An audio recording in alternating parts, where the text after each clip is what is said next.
সত্যি করে বলুন তো, এই ঘটনা যদি আপনার সাথে ঘটতো তাহলে কি আপনার একটু আক্ষেপ হতো না? কোন ঘটনা সেটা জানার জন্য আপনার পুরো ভিডিওটা দেখতে হবে।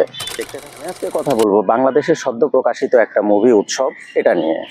এই উৎসব মুভির প্রধান ক্যারেক্টার হলো জাহাঙ্গীর। সেই উৎসব মুভি নিয়ে কিছু কথা বলার আগে আমি আমার পড়া একটা বই নিয়ে কিছু কথা বলি। The coffee before gets cold, খুব সম্ভবত এমনই একটা নাম ছিল। সেই বইটাতে একটা কফি শপ নিয়ে গল্প সামনের দিকে এগিয়ে গিয়েছে।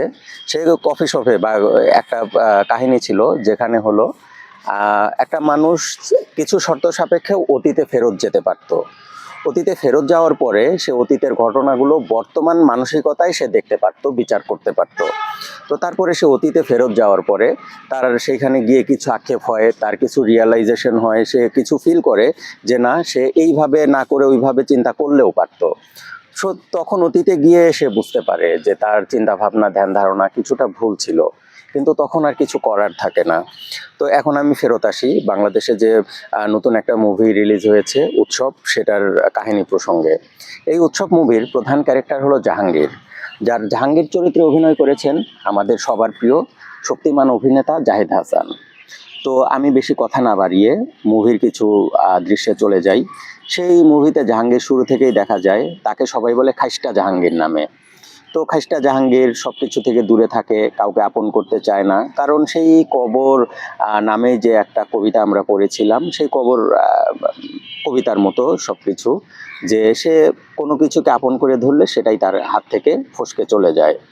তো যাই হোক, সে একদম সাদাসিধে একজন মানুষ, কোনো ঝামেলায় জড়ায় না। তো হঠাৎ করে একটা টুইস্ট তার লাইফে ঘটে।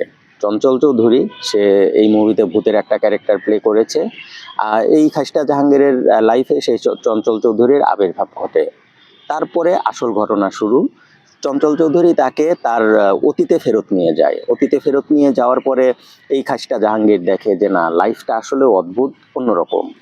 তারপর সে একটা সময় ফিল করে যে না, তার অতীতটা একটু অন্যরকম ছিল, আসলেও সুন্দর ছিল। সে যেভাবে ভেবেছে যে তার অতীতটা কত বিশ্রী ছিল, বাজে ছিল, কিন্তু সে বর্তমানে অতীতে ফেরত গিয়ে দেখে যে না, আসলে অতীতটা এতটাও বাজে ছিল না, আসলে খুব চমৎকার একটা অতীত সে পিছনের দিকে ফেলে এসেছে।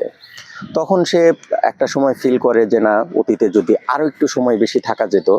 যখন তার বর্তমানে ফেরত আসার সময়, তখন সে চঞ্চল চৌধুরী কাম ভূতকে একটা রিকোয়েস্ট করে যে আমি কি আর একটু সময় এইখানে বা অতীতে থেকে যেতে পারি না?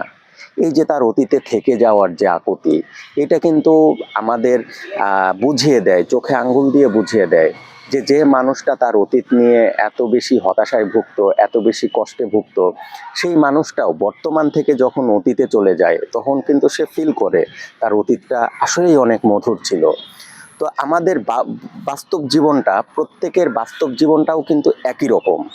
আমরা বর্তমানে ভাবছি যে আমাদের বর্তমান সময়টা না জানি কতটা কষ্টের, কিন্তু আমরা এই বর্তমান সময়টাই একটা সময় পর গিয়ে মিস করব। একটা প্রবাদ কিন্তু আছে, যায় দিন ভালো আসে দিন মন্দ। তো সেই জন্য আপনাদের কাছে রিকোয়েস্ট, আপনারা যারা মুভিটা দেখেছেন তারা এই ব্যাপারগুলো কিন্তু ফিল করেছেন। আর যারা মুভি দেখেন নাই বা মুভি দেখবেনও না, তাদের কাছে একটা রিকোয়েস্ট, যারা বর্তমান নিয়ে খুব বেশি হতাশায় ভোগেন, আমার এই ভিডিওটা তাদের জন্য। আপনাদের বিশ্বাস করতে হবে বর্তমানটা আপনার লাইফের সবচেয়ে বেস্ট মোমেন্ট পার করছেন।